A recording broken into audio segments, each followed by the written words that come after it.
Okay, so I'm gonna try showing you the best way I can on my computer on how I do it through my process. I like to organize everything. It just makes it a lot simpler when you go to do the edits and the final product. It kind of limits and makes it more manageable. So in a normal photo shoot, just a portrait of one or two or even a family, I will take between probably 300 and 500 pictures. I just snap them off real fast. That way I make sure that I get the right poses, and I just can't ever have too many. I'm constantly changing settings and stuff like that, so I take a lot of photos. I think my last wedding I shot like 1,800 or 2,000, and I was only there for the reception. So, but basically, so this is my layout. I have my Lightroom, my Photoshop, and my Bridge all pinned to my taskbar. And then I have the folders in the media file. So basically what I'm going to do is I'm going to open up two of these to simulate. Basically, I have my camera set up over here, and I've basically opened it up in this folder. So I have this folder open. This is my camera. This is the photo shoot. It was a senior photo, a kid named Brandon Farley. And I want to take it and I want to put it into my routine. That's basically the idea. So now I have this already saved right here. This is called my new client folder. As soon as you go into it, it basically has a small already preset thing. I can just copy it and paste it and just put a name on it, and it's already ready to go. So I already have that set. It's pretty easy. But let's go into portraits and let's go down to senior photos. So, and let's say we're doing Brandon in the class of 2020. Now I only keep 2 years. I've never kept more than that.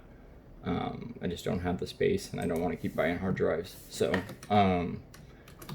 class of 2020, and I'm going to make it bigger so you can see. Okay, so right here we have class of 2018, 2019, and then 2020. So once 2020 was over, we delete 2018. It just saves space. You can keep the best in a portfolio or something, but I wouldn't keep all the raw images. It just takes up too much space. So let's go here. We're going to go to class of 2020. We're going to create 3 folders. It is raw or originals. If you would like to do that, either one, it works for me. I always create 3 to start with, to be edited. Well, let's capitalize that, to be and finals or edited or anything you would like. And I always have, eventually I'll have a client folder down here, so let's just go ahead and create that anyway. Client folder can be the release of liability. It could be a package you put together to sell them on prints or anything like this. I don't do that anymore. I always refer them to Shootproof. It makes it a lot easier. So we have these 4 folders. I'll make it bigger so you can see. So you have your raw images, your to be edited, your finals, and your client. And I'll get to the point where we have to do bridge. But so what you would do is you would highlight all your images from your camera, and you would just bring it over here to raw, and everything would go into this folder right here. So once you have it all uploaded to the raw file on your hard drive, go down here to bridge, go to portraits, back down to senior photos, or whatever event it is. We're going to do the class of 2020 because we're going to do Brandon, and then we'll go to his raw file. Now it's empty now, but let's do this. Let's take all of these and put them over here into raw.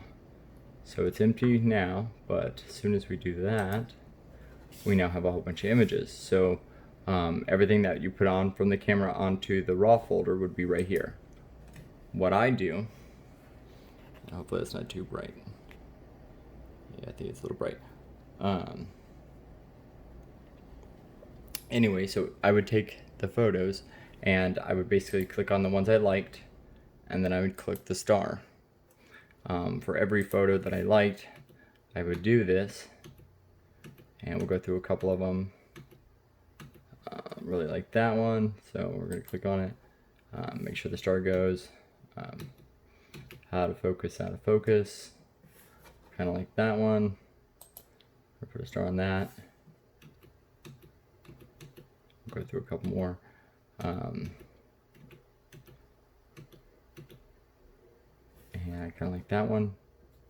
So we'll start this. So if you look in the bottom left corner over here, you see that we put a star on each image that we liked. So I'm going to go through all the images real fast. I usually do it the day after I shoot. That way I have fresh eyes on it.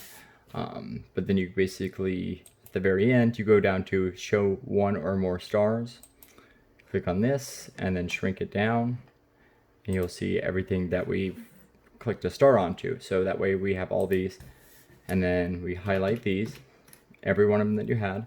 And then you move this to, we're going to move this to class of 2020. And go back to 2020 and it would, okay. Okay, sorry about that. All right, so you're gonna do shift and then you're gonna move it over here to this to be edited folder. And now they're all over into that folder. So what I would do is, especially if I had a whole bunch of them, let's go back over here, let's highlight a whole bunch. Okay, and we put these in the to be edited. Okay, so now we're in to be edited, and we want to do the Photoshop. So basically we click 2, 3, 4, 5, 6, 7, 8. We click 8 at a time, and we can double click real fast or triple click, and it should pull it up in Photoshop.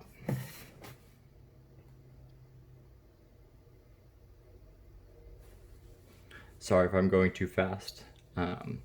When I talk about this stuff, it's few and far between, but a lot of people have a lot of questions that I just didn't. I always went through and organized it, made it a lot easier and a lot faster. I struggled at first doing hundreds and hundreds of edits for no reason.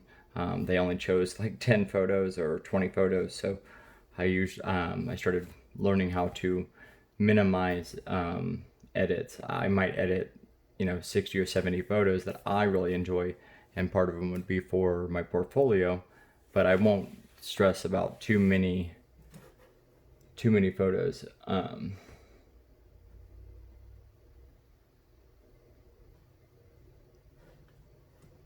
That's weird.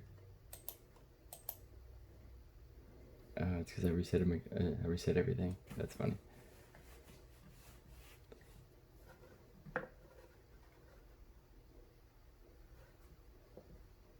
Okay, so basically, since you opened it, I have it set to open in RAW, so I can actually go through and do small edits to the white balance, the color profiles. I can go through and do adjusting the hue, the saturation, the luminance, basically all the HSLs, the split tonings and everything like that. But that gets into a lot of different things.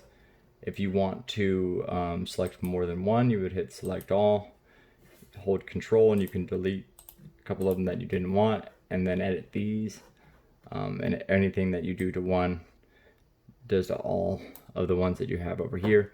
And then you would basically open images and go from there. So, and then it would open each individual image, and then you could work on them backwards. So at least you would get 8 or 9 of them at a time. So I hope this helps, and if you have any questions, please ask.